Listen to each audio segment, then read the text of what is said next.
Bueno, muy buenas noches. Les damos la bienvenida a todas las personas que se conectan con nosotros hoy en este nuevo espacio para conocer experiencias de monitoreo de la biología reproductiva de las aves. Esta sala la estamos grabando con fines de mayor divulgación, de educación. Entonces, quien desee no aparecer en la grabación, le sugerimos tener apagada su cámara. Bien. Esta sala está para la libre participación también, entonces en la medida en que nuestro invitado vaya exponiendo, si tienen preguntas podemos irla poniendo en el chat y en el momento indicado pues haremos las preguntas del chat y al finalizar habrá un espacio abierto para que abramos nuestros micrófonos y podamos participar directamente, ¿vale? Entonces le damos la bienvenida a nuestro invitado de hoy, quien es Andrés Urbina. Nos acompaña desde Quito, Ecuador. Él es licenciado en Turismo Ecológico, especializado en aviturismo. Coordinó durante 3 años el programa de aves urbanas de TENA, desarrollando proyectos de monitoreo de aves y de nidos en el casco urbano de TENA y estudiando al gallinazo rey en la zona baja de la provincia del Napo. Ya nos contará más sobre todo esto. Andrés es coautor del Manual de Educación Ambiental Celebra las Aves del Ecuador. Este es con la Universidad de Cornell, ¿verdad? Vale. Sí, Y exactamente. perfecto, también es coautor de la mini guía de aves en el Parque La Lineal y es cofundador de Guardianes de la Biodiversidad, un club de niños y niñas naturalistas. Entonces, bienvenido, Andrés. Es tuya la sala. Muchas gracias a todos por conectarse. Bueno, muchas gracias, Kalila, por la invitación. Primero, fue una gran sorpresa y pues un gusto estar con ustedes aquí esta noche, compartir un poco de mi experiencia, de cómo me ha conectado bastante las aves con la educación ambiental y la ciencia participativa. Entonces, voy a darle un giro a la presentación. A mí siempre me ha gustado que las presentaciones que hago, charlas, etcétera, sean muy dinámicas. Entonces, solicito la participación de todos. Y es un gusto realmente que estén personas de varias partes del mundo. En este caso, creo que hay más presencia en Sudamérica. Y dato curioso, soy de la Amazonía, ahorita estoy viviendo en Quito por temas de trabajo, estoy en un centro de rescate de citácidos y soy oriundo del Tena, así que por ahí estaba cerquita Archidona, etcétera. Entonces, qué bonito saber que hay personas que se están conectando desde cantones que son cercanos a la provincia de Napo. Y también saludos a todos los amigos que se conectaron del programa de aves urbanas de Quintena, que realmente gracias a ellos se hizo todo este estudio, a todos los voluntarios, a todos los que hicieron este empeño. Es realmente magnífico, ¿no? Y siempre voy a estar eternamente agradecido de, como digo, acolitaron a un loco que tuvo alguna idea y la plasmamos, y eso es lo que se está haciendo. Y antes de iniciar, una cuñita, desde este viernes y sábado se viene el tercer Festival de Aves Urbanas de Antena, así que los que estén cerquita, deseen un saltito, es en Atacapi. Bueno, para iniciar, permítanme ampliar la presentación. ¿Me confirman, por favor, si pueden observar ya ampliada la presentación? Sí, se ve perfecto. Perfecto. Para iniciar, quiero que por favor me digan qué ave es la que estamos observando y qué tiene de particular en su nido. Cualquier persona que quiera participar. Verónica, levantaste la mano. A ver, Verónica.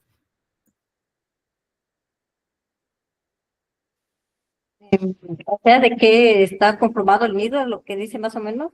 Sí, qué ave tal Parece, y cómo está formada el nido.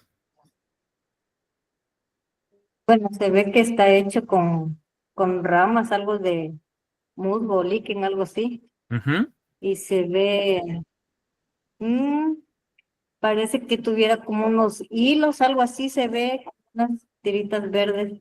Y también está pegado ahí y siempre Y como está, ahí.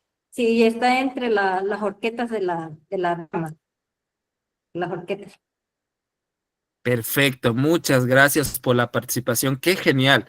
Ahí le Por empleé la aquí hay imagen. también, Ya, perdóname, un comentario, que es un Tropis episcopus, y veo que confirmadas. tiene esos restos de plástico en el nido acompañado de materiales sólidos como barro, dice Rodrigo, que Ujú. ahora lo veo, es un Tropis episcopus tub.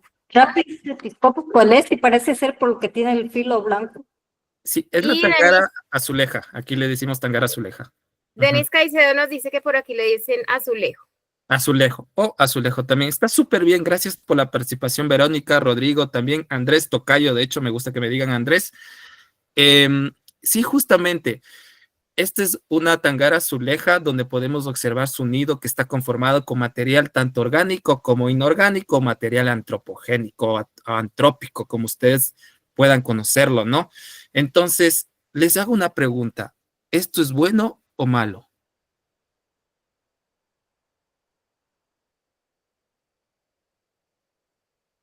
¿A qué te refieres? ¿A que utilicen el material? Exactamente, a que utilicen el material antropogénico, en este caso el plástico, etcétera. Bueno, pues bueno no es para las aves. Claro, obviamente no, porque les perjudica bastante. De hecho, hay un dato muy importante. El 70% de registros de aves en zonas urbanas de Sudamérica ya tienen presencia de plástico. Y eso afecta drásticamente y pone en peligro la salud de las aves, y sobre todo ha habido registros que en este caso de aves playeras atragantadas del plástico. Muchas veces las confunden con alimento y entonces estamos perdiendo bastante la batalla con el plástico en el caso de lo que son las aves. Pero Por no acá se están preocupe, perdón. participando en el chat, discúlpame. ¿Ya? Sí, sí, sí, Angélica Rodríguez dice que cree que es peligroso que se enreden en las patas o que se lo traguen los polluelos. exactamente, perfecto. Eso también ha ocurrido.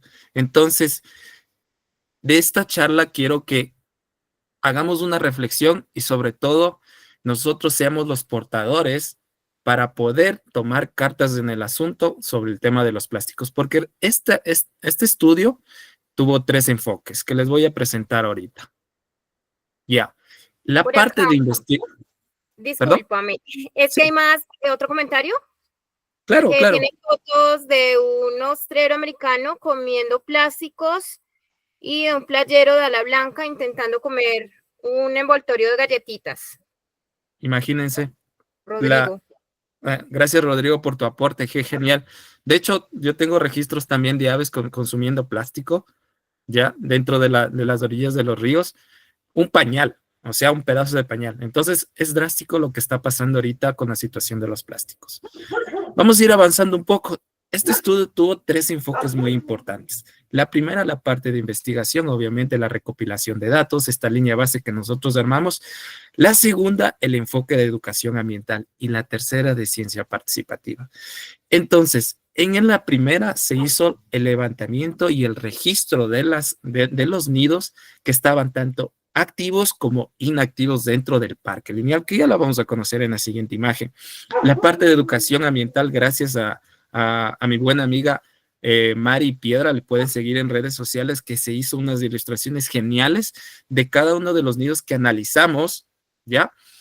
Y la presencia de lo que estuvo, tanto materiales orgánicos como en este caso inorgánicos, y sobre todo la parte de ciencia ciudadana, en donde se capacitó a los guardias del parque lineal para que nos ayuden con los registros de las aves.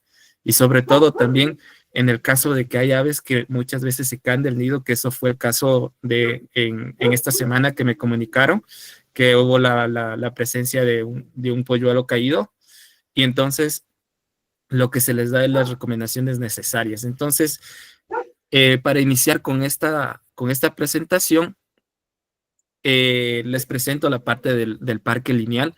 Esta es la zona del parque lineal. Toda esta zona de aquí se hizo lo que es el monitoreo. Dentro del parque lineal está estructurado por zonas, la zona 1, zona 2 y zona 3. En la zona 2 donde hubo mayor presencia de registros de nidos. De hecho, el parque lineal tiene una extensión de 954.61 metros cuadrados. Para nosotros hacer este levantamiento de información, utilizamos el protocolo con la base de datos de investigación y monitoreo de biología reproductiva del Laboratorio de Ornitología de la Cornell y también el uso de NetWatch. Entonces, toda la información que nosotros recopilamos de los nidos está dentro de esta plataforma, que contribuimos con la ciencia ciudadana. Nosotros, para hacer estos monitoreos con el equipo de voluntarios del programa de aves urbanas, hicimos grupos de trabajo, donde se monitoreó los miércoles y los jueves, en un lapso de 10 a 11 de la mañana. El monitoreo duraba entre unos 3 a 10 minutos, dependiendo si hay actividad o no hay actividad. Lo que hacían era registrar el nido, si está en una copa de un árbol, si está en un poste de luz, qué altura tiene, si el nido está completo o incompleto, está abandonado, tiene presencia o no de los padres dentro del nido.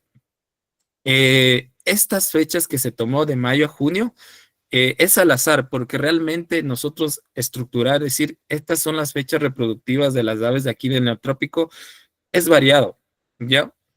Entonces, hicimos este proyecto para estos meses en específico, para el aprovechamiento de los voluntarios, porque también estaban y están estudiando dentro de la Universidad Regional Amazónica Iquian, aquí en Tena. En total, se registró alrededor de 26 nidos en el Parque Lineal.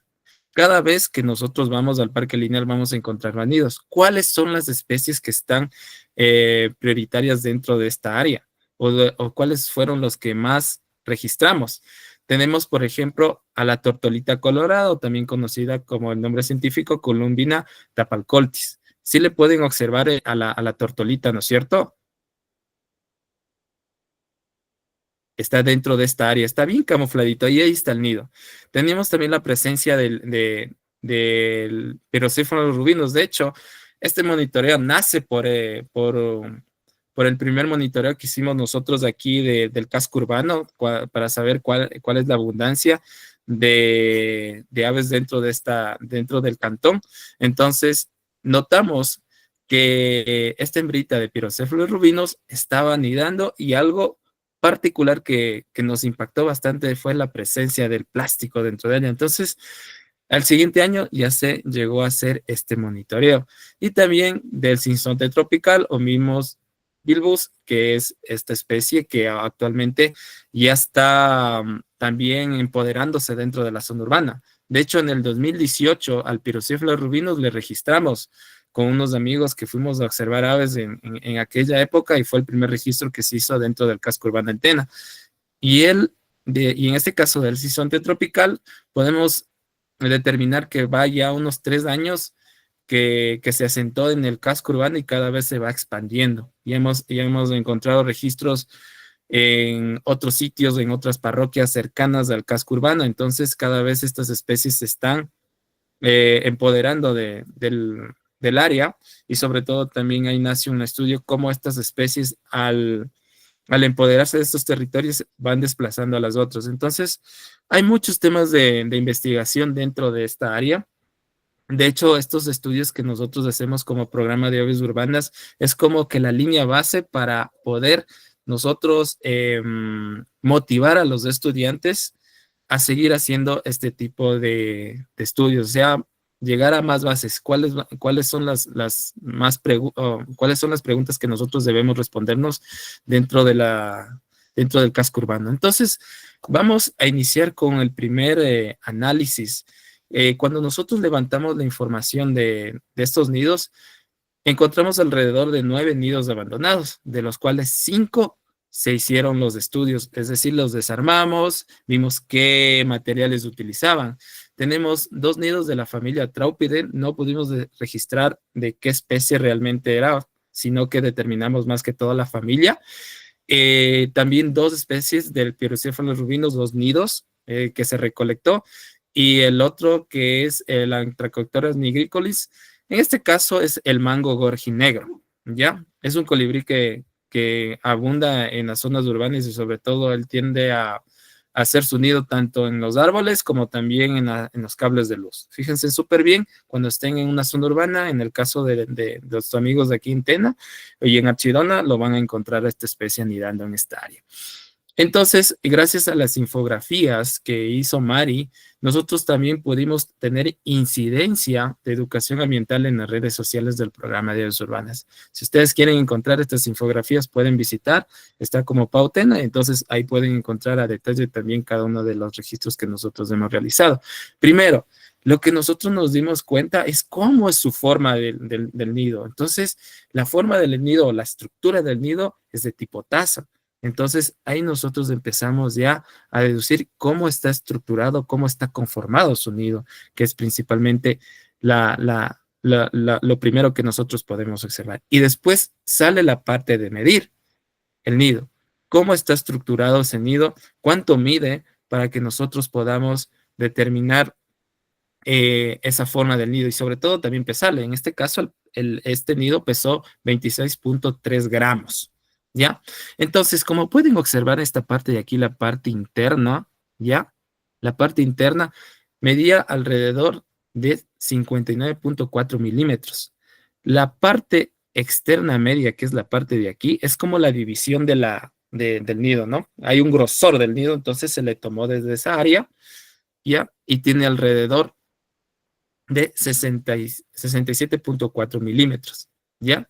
Y el externo, es decir, todo lo que le cubre por fuera al nido, tiene alrededor de 104.4 milímetros, ¿ya? Pero también teníamos que saber cuál es la profundidad de la taza, es decir, donde ponen los huevitos las aves, ¿no es cierto? Entonces nosotros también medimos esta área, y esa área tiene alrededor de 40 milímetros. Y la profundidad, es decir, cuánto mide desde la base, ¿ya? Desde la base del nido hasta la parte del asiento del nido. Entonces tenía alrededor de 55.4 milímetros. Entonces, con estos datos nosotros ya pudimos tener una línea base de cómo pueden ir variando también el material y también la forma del nido. El segundo nido de este caso de esta familia Trópide, no se pudo hacer un análisis completo porque ya solo vino la mitad del nido. Literalmente solo pudimos recoger la mitad del nido porque ya estaba caído, estaba destruido realmente en esa área. Entonces pesaba alrededor de 8.9 gramos, entonces casi no teníamos información, pero a pesar de ello nosotros hicimos ese levantamiento de información. Entonces aquí ustedes pueden observar lo que les dije, no, aquí en esta área, en esta copita, es donde colocan los huevitos y donde se desarrollan los polluelos, en este caso. Como pueden observar en esta infografía, está la estructura de un nido. Cómo nosotros encontramos el nido del trópide en este caso, ¿ya? Y cómo está conformada. En este caso, la tacita principal estaba conformada de paja y musgo. Como un colchoncito, era realmente suavecito. O sea, si ustedes le tocaban, o sea, era como un colchoncito súper armado, súper tejido. O sea, por eso las aves son tejedoras, son unas expertas en tejer, unas arquitectas realmente para hacer nidos. Y es algo sorprendente. La segunda capita, que era, que les dije, el externo medio, estaba compactada con enredaderas, un poco de musgo que le ayuda bastante. El musgo le sirve como aislante térmico también, en este caso, y en algunos casos también como repelente de algunos insectos o, en este caso, algún bicho que quiera ingresar al nido, ¿no? Que les ayuda bastante. Y la taza, pues la más grande, la que le cubre, ya estaba conformada de raíces, de hierbas largas, de enredaderas, etcétera. Entonces todo eso le cubría a este nido. Y aquí, como pueden observar, estamos ahí con el buen Josué haciendo lo que es la separación de cada uno de los residuos, que es algo muy importante que nos dio a conocer. Después de eso, nosotros desarmamos el nido para saber cuánto pesa cada uno de los recursos que ellos utilizaron y clasificarles. Con esta línea base nosotros ya podemos saber qué materiales utilizan. En este caso, este primer nido no se encontró plástico, ya, más se encontró el musgo, los tallos, las raíces, las ramas mayores, las ramas menores, ramas mayores podemos hacerle, para que tengan en cuenta, unas ramitas de un grosor de unos 3-4 milímetros, ya. Y también la parte de las hojas, como lo utilizaban las enredaderas, del nido y cómo estaba estructurada. Entonces, ya de desarmarle al pobre nido, sí daba pena, realmente sí daba, o sea, el trabajo del ave ahí y nosotros desarmándolo para nosotros tener esta información muy valiosa, ya cambió el peso. Primero pesaba 26, 24.32 al finalizar y pesar cada una de los materiales que estaba dentro del nido. Ya, pero también nos preguntamos, ¿hay presencia de rizomorfos dentro de este nido? Entonces, ¿cuáles serían los rizomorfos? Serían la parte del micelio del hongo, ¿ya? Que algunas especies sí le utilizan. Y entonces, ahora quiero que me digan qué materiales nomás están observando o si reconocen el material orgánico que está dentro de este nido. Si me pueden ayudar, ¿qué están observando de este nido? Veo como bejucos, pajas. Rodrigo dice Ya, ramas. ¿Algo de musgo? ¿O qué es lo Musgos. verde? musgo, exacto, muy bien. Musgo. Algunas hojas secas, dice Rodrigo, dice Paulina, musgo. Ujú. Ujú. Por aquí había una pregunta desde hace un ratito, te la puedo hacer acá. Denis dice, pregunta que estos resultados que nos cuentas fueron en cuánto tiempo. Ya, el tiempo de la investigación. Una vez que nosotros recolectamos la información que fue de mayo a junio, enseguida, en esa temporada mismo, nosotros hicimos ya el análisis. Ya primero lo que hicimos es secar el nido, ya, que eso duraba alrededor de una semana. Muchas veces encontrábamos el nido húmedo, entonces pasa a secarse y ahí a la semana ya se empezaba a hacer lo que es la separación de la estructura y sobre todo medir cada uno de los materiales. Y sí, justamente podemos observar lo que son hojas largas de hierbas, podemos observar también tallos, podemos observar musgo, etcétera, hojitas. Todo eso está compuesto unido de un ave, en el caso que no utiliza un material antropogénico. ¿Ya? Muchas gracias por su participación. Vamos a continuar ahora con un nido que realmente nos impactó, que es el del Pirocéfalos ruminos. Les hago una pregunta a los amigos que compartimos esta avecita en el territorio. ¿Cuántos de ustedes han registrado al Pirocéfalos ruminos con material plástico?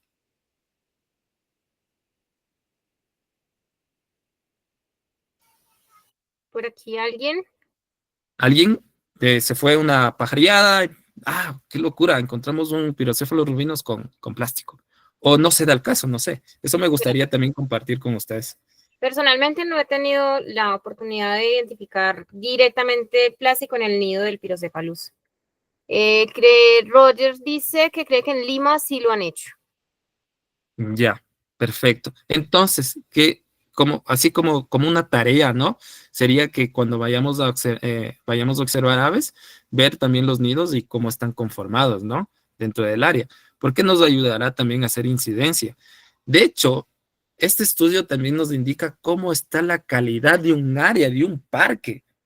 Se supone que es un parque donde va la gente a divertirse, hay áreas verdes y hay plástico. ¿Ya? Rodrigo nos comenta que una vez vio una hembra adulta enseñándole a una hembrita juvenil a cazar y tenía algo en el pico, que él cree que era un gusano, pero de repente podría haber capturado también un plástico sin verlo.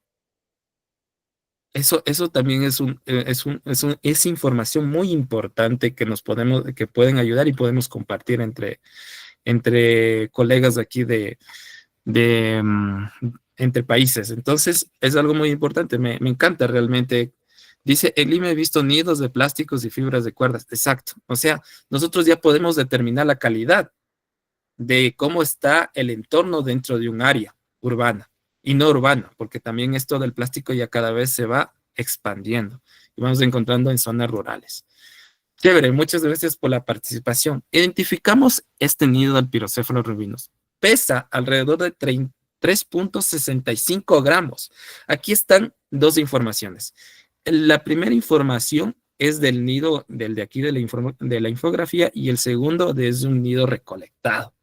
Este segundo nido se hizo con el apoyo de los niños del Bosque Escuela. Como les dije al inicio, también tenía la parte de educación ambiental. Entonces hubo una invitación de parte del Bosque Escuela, donde hay niños que literalmente se divierten basado en la educación en un bosque. Y entonces desarmamos ese nido para que ellos también tengan en cuenta cómo está la situación actualmente de los nidos o cómo se están estructurando ahorita los nidos de las aves. ¿Ya? Por acá, Andrés, hay un aporte. Claro, claro, bienvenido. Listo. Entonces, un momento que ya me... Liana Pedraza dice que ha observado a las palomas del territorio Usme, que es una localidad acá en Bogotá, Colombia, ¿sí? Que ya no hacen nidos con material, sino que no hacen el nido con sus heces son el mismo nido. Sus crías anidan en el propio excremento de los adultos. Eso es algo nuevo. Realmente aquí no he observado esa forma de anidación en esta área, pero es un buen dato que nos acaba de compartir. Muchas gracias.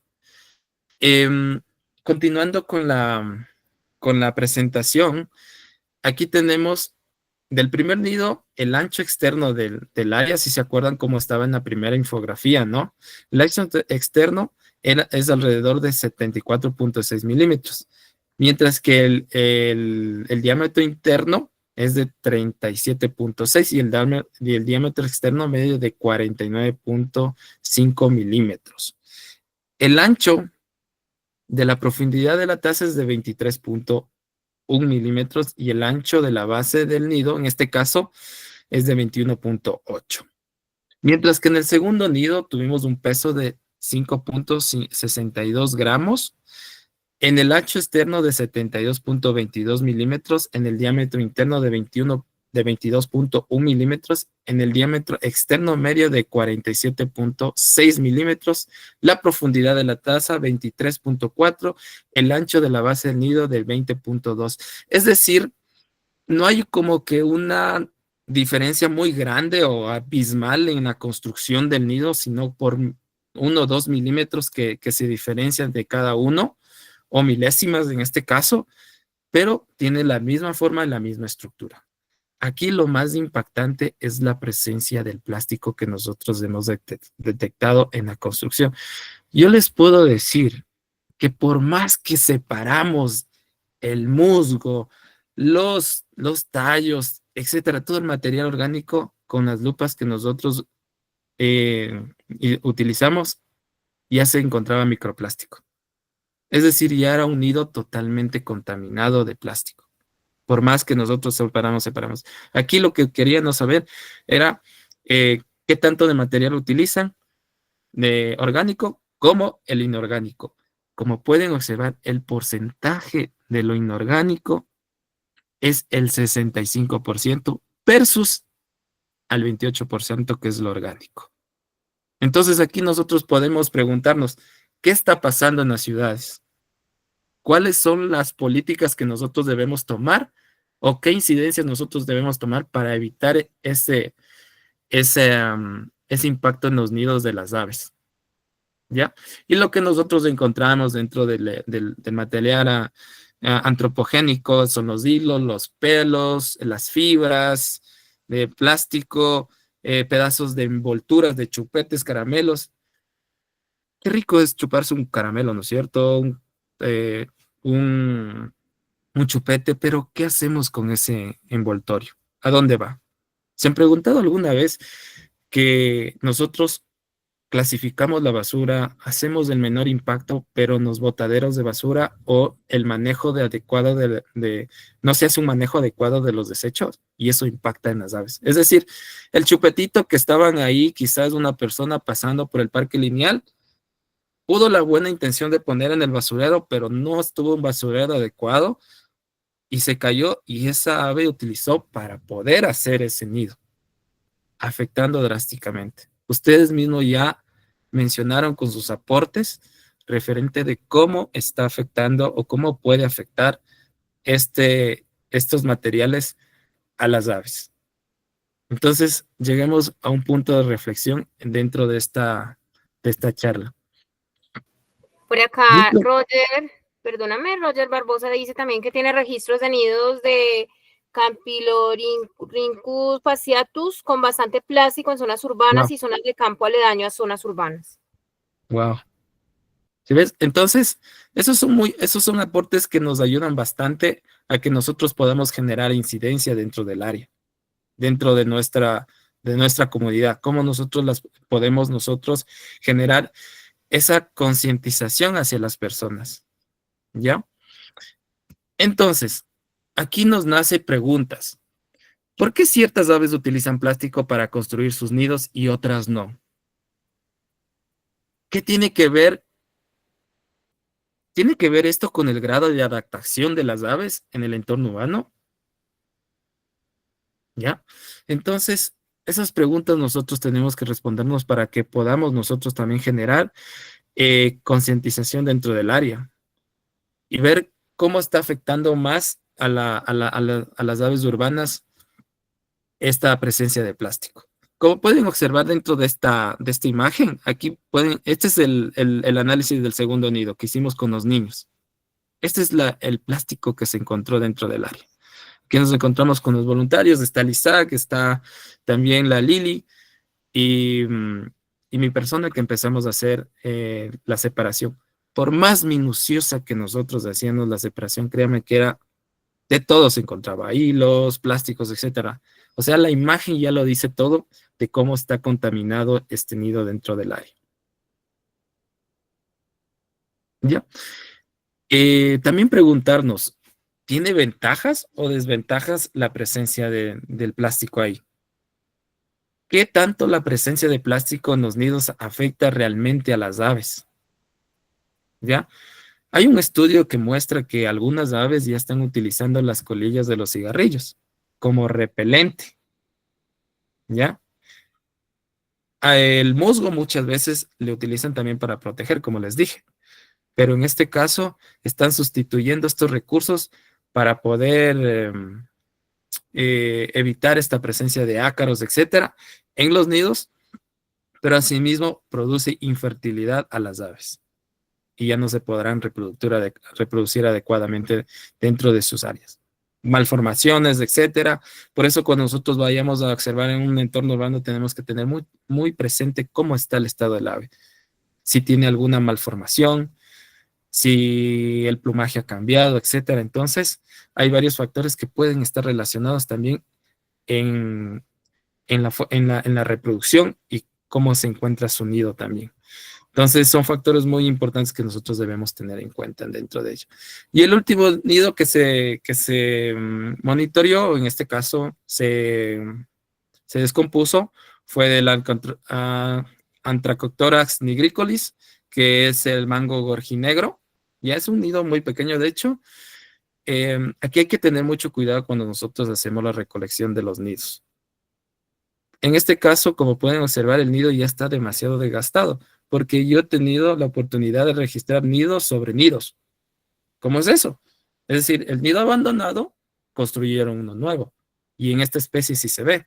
Y también he notado en el Pyrocephalus rubinus. Estas dos especies muchas veces hacen el nido, vuelven a hacer el nido en el mismo nido anterior. Entonces, eso hay que tener mucho cuidado. Entonces, pasó un tiempo considerable de un mes para poder sacar este nido y decir, ok, ahora sí les vamos a analizar. ¿Qué tenía este nido?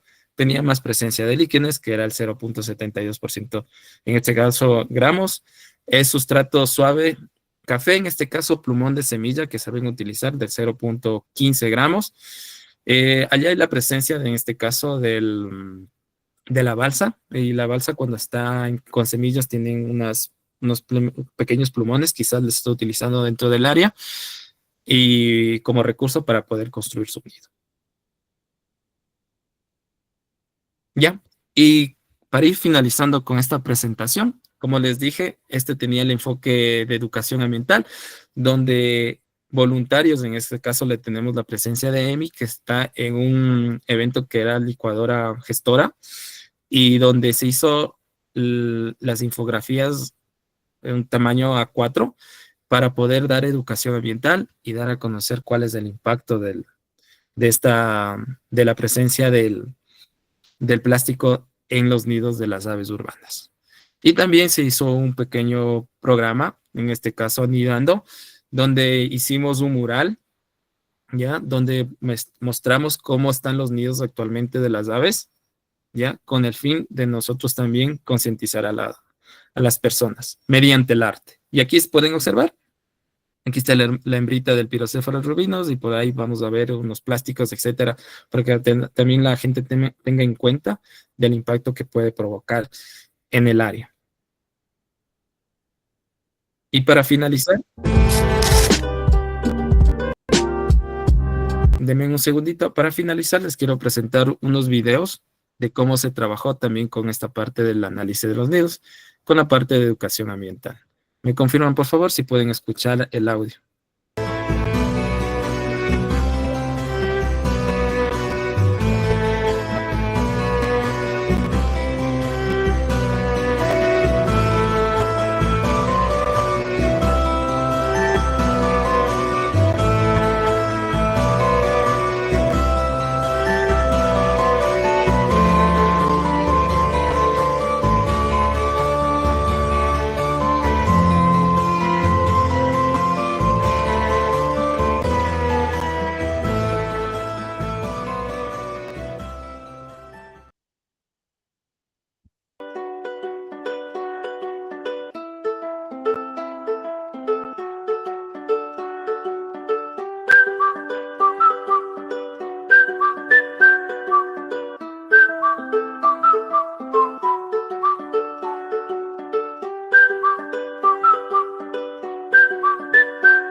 Bueno, y yo les quiero agradecer por la atención que me dieron en esta pequeña exposición de cómo nosotros hicimos, en este caso, el monitoreo.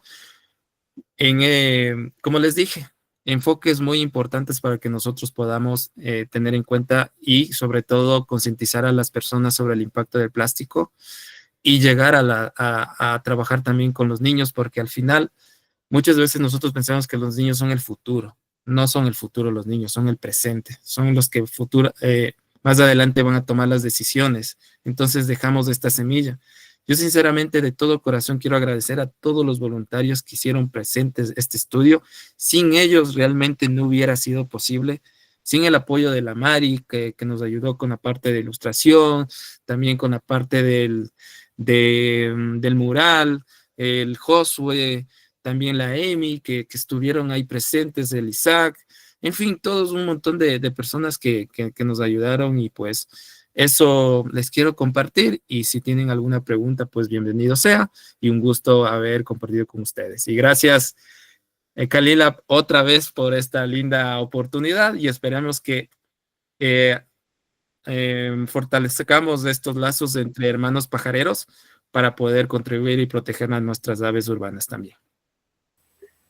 Esa es la idea, unir esfuerzos y seguir trabajos en conjunto en lo más que podamos, porque así se avanza mejor y más. Andrés, muchísimas gracias, qué hermoso, qué importante trabajo, qué valioso, aporte a la ciencia, a los niños, a las comunidades, bueno, desde muchos ángulos aportan con eso, pero además inspirador para nosotros también, porque pues por lo menos yo me antojo un montón de ver ese trabajo, de replicarlo de alguna manera en mi comunidad, ¿sí? Qué lindo ese monitoreo, me encanta, muchas gracias por esa presentación tan bella. Por aquí tenemos dos comentarios en el chat cuando hablaste sobre las preguntas. las preguntas finales de por qué algunas aves utilizan plástico, otras no. Entonces, Rodrigo Agustín dice que probablemente algunas especies tengan cierta preferencia a algunas plantas o residuos, mientras que otras son oportunistas, es decir, aprovechan lo que haya en su ambiente. Es su opinión y que habría que investigar. Eliana Pedraza dice que se puede asegurar que la presencia del ser humano y convivir con él ha hecho que los hábitos reproductivos en las aves cambien. Bueno, por acá habían levantado la manito, pero se me perdió la persona. ¿Quién deseaba hablar?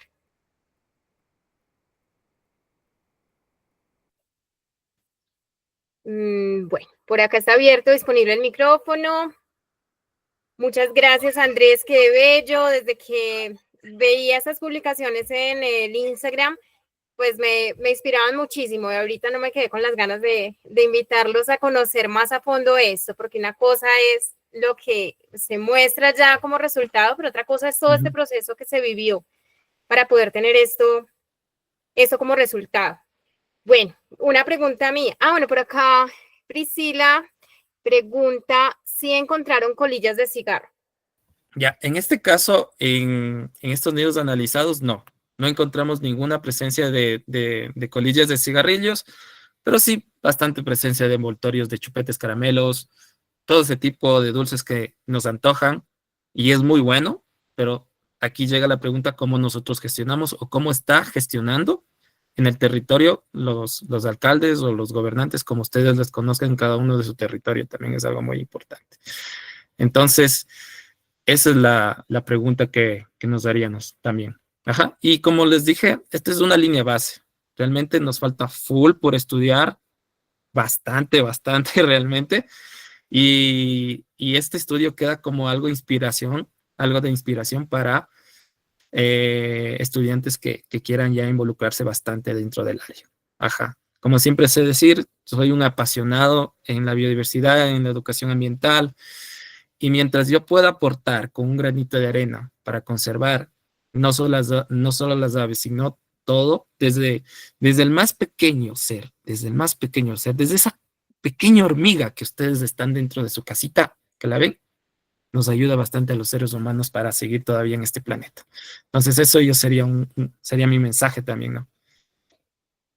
Bueno, por acá dicen,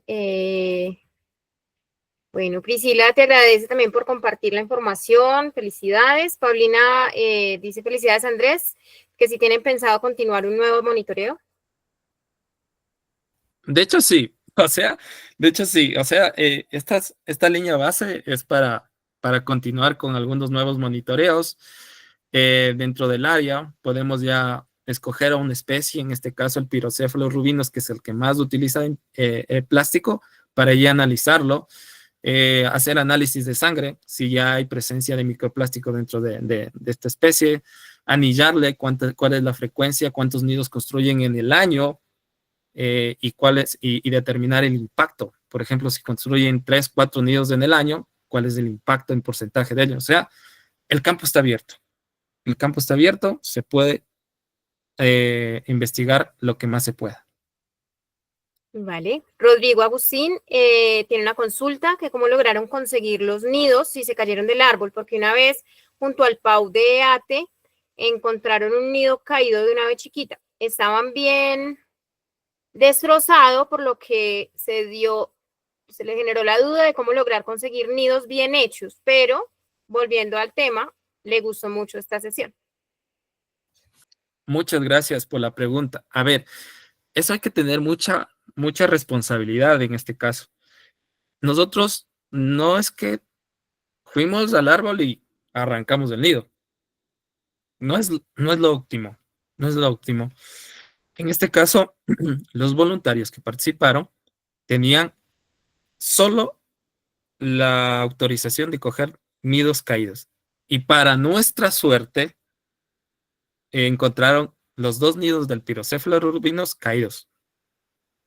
O sea, la rama donde estaba el nido del Pyrrhocéphalo rubino caído.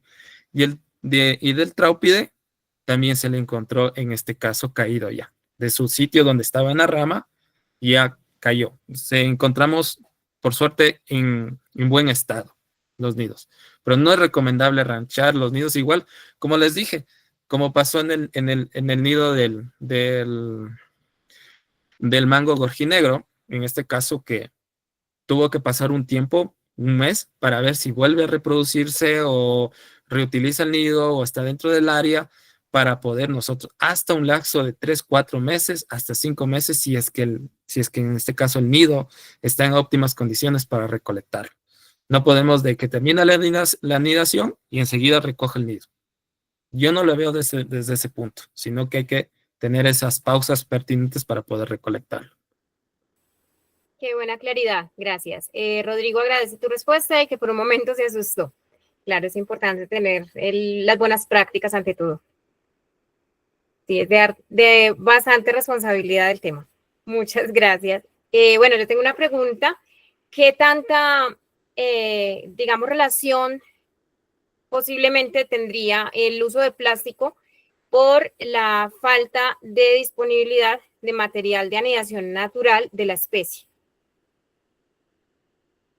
Esa es una excelente pregunta, de hecho. A ver, la presencia de recursos orgánicos dentro del parque lineal, ahorita estamos hablando que este parque cada vez está teniendo más arbustos, ¿ya? Ahora tiene te pongo un porcentaje, más del 80% del parque ya tiene árboles totalmente desarrollados. O sea, hay presencia de recursos que ellos pueden aprovechar adecuadamente, pero sin duda siguen utilizando los recursos en este caso de antropogénicos, ¿ya? La pregunta es ¿por qué? ¿Ya? Porque si analizamos el nido del trópide, o sea, las características para enredar, para tejer, etcétera, el nido están ahí. Es el mismo nido y en el mismo lugar. O sea, es el mismo lugar. ¿Por qué esta especie no utiliza y por qué esta no? Esta sí. Entonces, es como que generar esta hipótesis para seguir investigando. O quizás es ya algo que ya se viene replicando, genética, en este caso se podría hablar también, ya que los padres les enseñaron también o vieron el comportamiento de estas especies que utilizan estos recursos dentro del área. Bien, mucho todavía por investigar, pero qué bueno que han avanzado ya, o sea, dar el primer paso era lo más complicado. Ahora ya existen las bases importantes.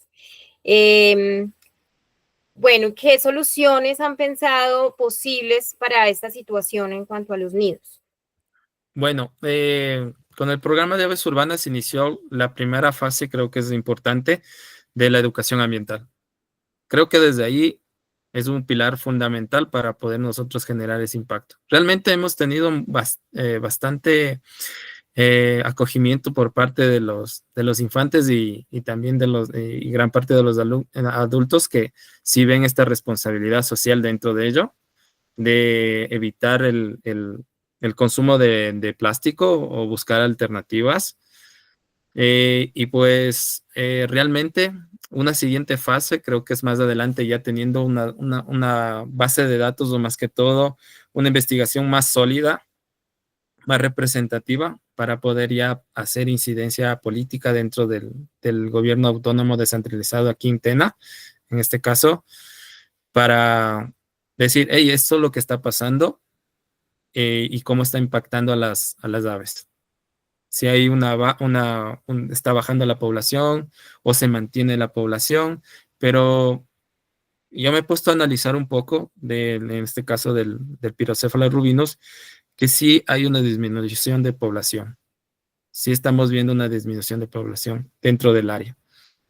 Calculo alrededor cuando hicimos en el 2023 un monitoreo de aves dentro del área, unos 30 individuos como máximo estaban dentro del área. Y 30 a 50 ahí. Pero ahora estoy notando que o bien se están desplazando o bien está disminuyendo la población. Estamos viendo ya unos 30 individuos, etcétera. Entonces, ¿qué es lo que está pasando dentro del área? ¿Está afectando drásticamente?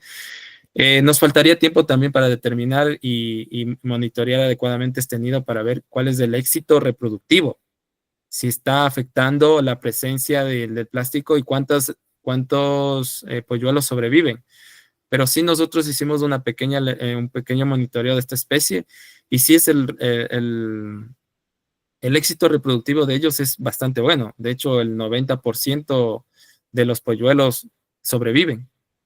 Entonces, es algo que nosotros debemos seguir monitoreando y evaluando para futuras investigaciones también dentro del área. Bueno, muchísimas gracias. ¿Alguien más de pronto tiene algún aporte? Bueno, como una experiencia que tuvimos acá, ya que hablas de la educación ambiental, como nosotros estamos inmersos en este mundo de las aves, de la conservación, de pronto se nos hace muy natural, nos fluye y estamos en el contexto de lo que es no biodegradable, de lo que es biodegradable. Tenemos ya, digamos, eso inculcado entre nosotros tal vez desde niños. Y generalmente quienes son convocados a estas actividades pues también tienen esos conceptos básicos, ¿cierto? Sin embargo, me he dado cuenta también durante 4 años, tuve el gusto de coordinar acá el programa de aves urbanas en Bogotá, en la capital de Colombia. Y a través de esta iniciativa nos fuimos dando cuenta de que hay muchísima parte de la población de la ciudad. Nosotros estamos, por ejemplo, en Bogotá, tenemos un complejo de humedales urbanos supremamente grande e importante y muchísimas personas de nuestra ciudad que han nacido y crecido en Bogotá no sabían que tenían cerca humedales que podían visitar y que podían conocer. Y en una época en la que hubo una alerta muy grande de incendios a nivel local, en cerros, en humedales, pues había digamos, varios factores que afectaban esto, pero estábamos en una época de sequía muy fuerte y había conatos de incendio porque había residuos no biodegradables en los ecosistemas. Entonces hicimos una convocatoria para ir a hacer jornadas, para recoger estas como manera preventiva para los incendios, estos residuos. Y fue una convocatoria muy exitosa, llegaron cientos de personas a cada ecosistema y pues en el momento pues fue impactante la cantidad de personas, pero fue muy positivo porque logramos hacer una minuciosa recogida de todos estos desechos no biodegradables.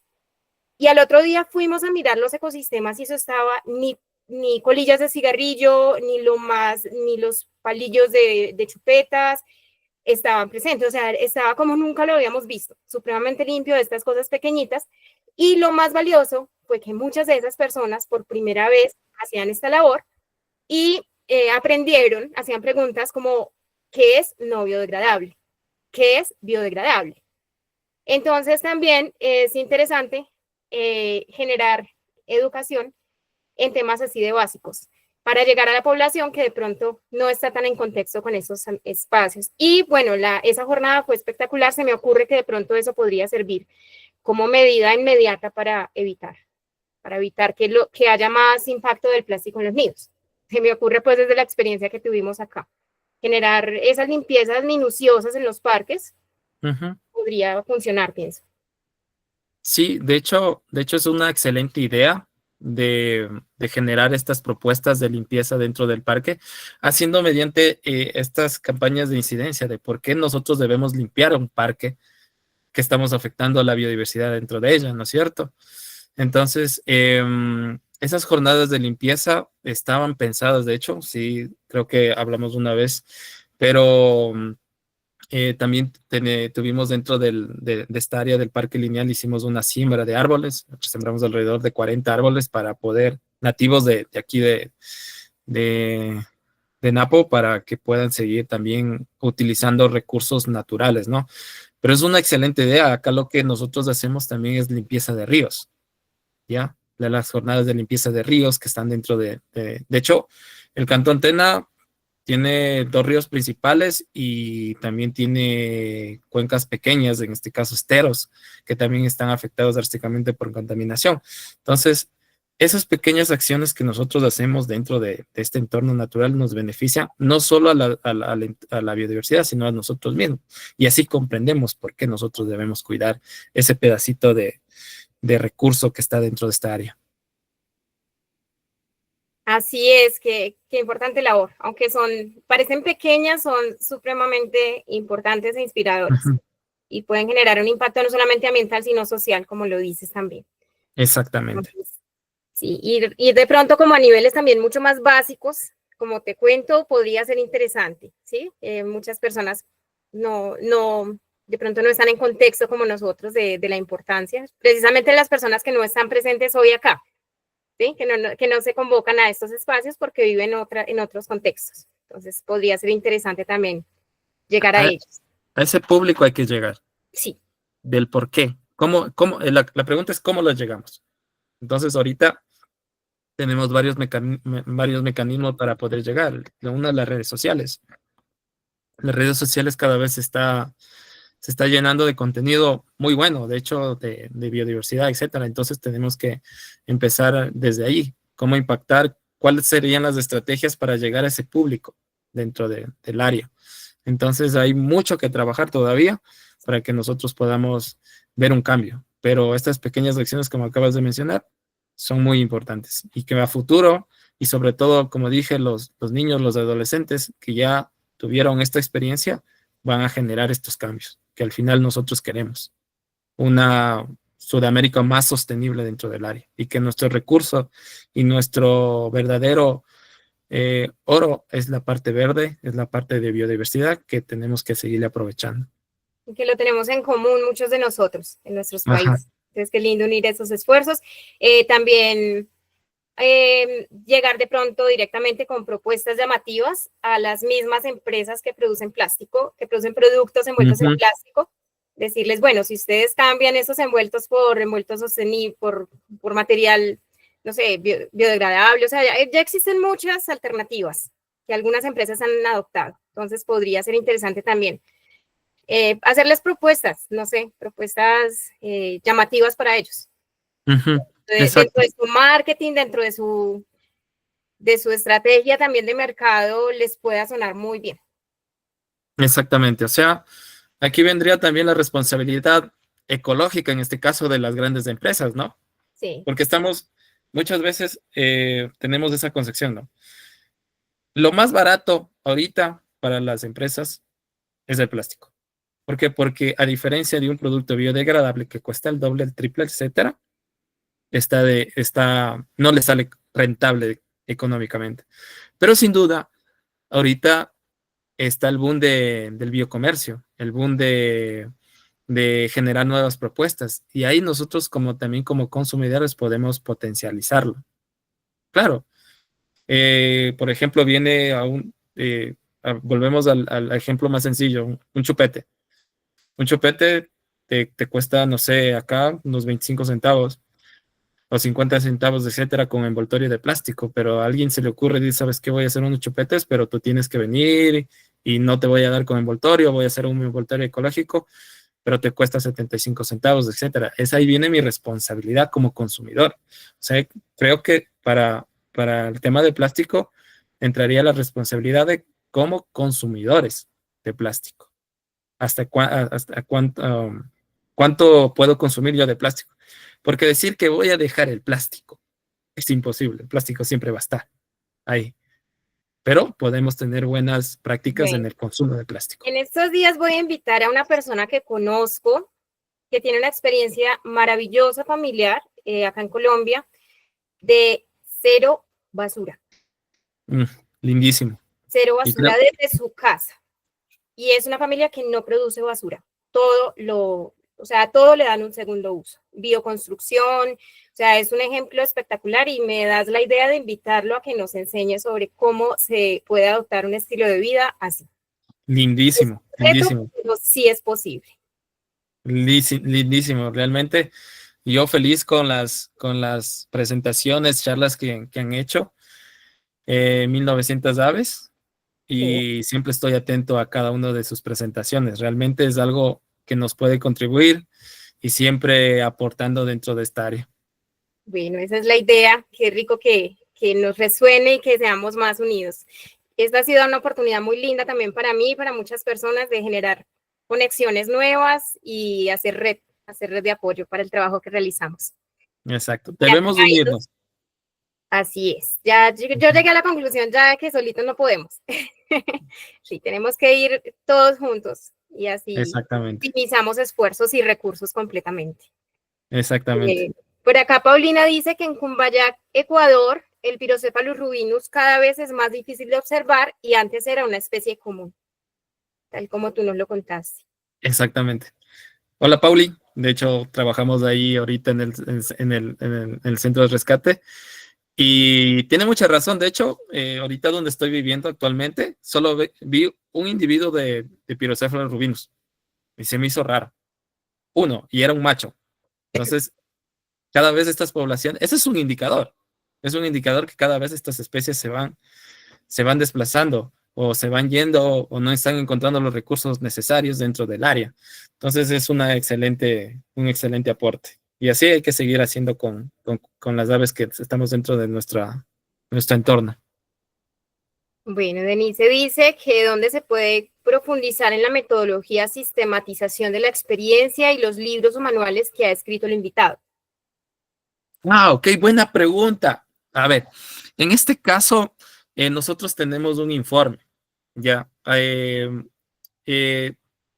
No trabajamos mucho con artículos científicos, o sea, tenemos la información para poder hacer un artículo científico, pero queremos a darle la vuelta al giro, hacer un informe que la gente lo pueda leer, que lo pueda entender. Entonces, Divulgación de una vez. se le puede compartir si le interesa y todo eso, le podemos compartir el informe que hicimos donde detalla la metodología en extractos, en cápsulas pequeñas, para que sea muy entendible, ya en este caso. Entonces, esta es la idea de nosotros, de nuestros monitoreos o de los trabajos que hacemos, es hacerle lo más factible para las personas. Como tú dijiste, Kalila, ¿cómo llegamos a esas personas? Que es lo más difícil, ¿no? Muchas veces nos centramos en un artículo científico muy consolidado, etcétera, etcétera, y nos hace un poco difícil hacer. Entonces, nosotros decimos, hey, hagamos un informe para que la gente le cache y diga, es esto, es esto, es esto, es esto, es esto.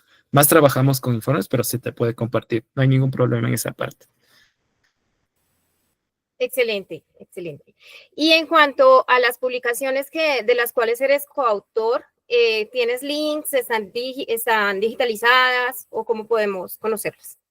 Claro, sí, de hecho, están tanto el manual de educación ambiental que es hecho con colaboración con la Cornell y otros colectivos de aquí en el Ecuador, y como también la guía del parque lineal en este caso. Tenemos guías digitales que ustedes tranquilamente pueden descargarlas, o en este caso descargarlas y estar accesibles. Te puedo compartir, o les puedo compartir, les puedo dejar mi correo, me pueden escribir, decir, hey, Andrés, acolítame con la información, con gusto. Siempre aquí con gusto para aportar, y sobre todo sería lindo que estas investigaciones sigan sumándose en otros lugares y al final tener una base de datos de cómo está la situación actual de las aves urbanas dentro del territorio. Entonces ahí me pueden escribir, Andrés, pásame el link, pásame lo que necesito, quisiera revisar el informe que hicieron, etcétera, etcétera. Yo encantado de la vida. Entre más gente nos podamos hacer este tipo de cosas, mucho mejor. Perfecto, ahí Andrés nos dejó su correo electrónico en el chat para que lo copien, y si de pronto tienes los links más adelante, los puedes también poner en el grupo de WhatsApp que estamos. Claro. Y allí sería maravilloso que pueda servirles a otras personas. Claro, con gusto. Andrés Rivera comenta que en la Tacunga, también para encontrar al Pyrocephalus hay que ir cada vez más a las afueras de la ciudad, y antes lo encontraba por el centro. Mira, qué interesante. Hola, Andrés. También es uno de los voluntarios del programa de aves urbanas. Okay. Un gusto, hermano. Muchas gracias también por tu aporte y sí, o sea, si ven, o sea, con una presentación pudimos impactar, "Hey, estamos viendo esto, y es algo muy lindo, y eso es lo que nos une este tipo de charlas y cada vez contribuir con la ciencia ciudadana, que es muy importante. Sí, o sea, cada vez, quizás, o sea, el cambio climático, también podemos hablar un montón del cambio climático y cómo están desplazando las aves y que se está viendo, que también puede ser un factor, ¿no? Sí, Rodrigo Agustín también comenta que ahora se pone a pensar que es más probable ver al Pyrocephalus en su forma rojiza en las afueras de la ciudad a un poco menos de 3.500 metros sobre el nivel del mar. Ok, entonces, algo está pasando dentro de la distribución de estas especies. Ujú. Muchas gracias, Rodrigo, por tu aporte. Todos estos reportes que suman también a la investigación que traes, súper. Bueno, Ujú. Lindísimo, muchísimas gracias. Qué alegría lindísimo. poder conocer este proceso de investigación, de ciencias participativa, de educación ambiental que llevan y éxitos. Y muchas gracias por inspirarnos. Bueno, muchas gracias a ustedes, muchas gracias a todas las personas que se conectaron y pues ya saben, pueden contar conmigo en lo que se pueda y un gusto también contribuir con la educación ambiental, la ciencia participativa y como siempre sé decir, nos vemos en una siguiente aventura. Su amigo el loquito Andrés les saluda y un fraterno saludo a todos los amigos que están conectados. Muchas gracias, Andrés. Nos vemos en la próxima aventura. Nos Feliz vemos en noche una a próxima todos. aventura. Chao, chao. Cuídense. Y tal como dice Angélica, gracias por este espacio que da mucha esperanza. Así es. Muchas gracias. Feliz noche para todos. Chao, chao. Chao.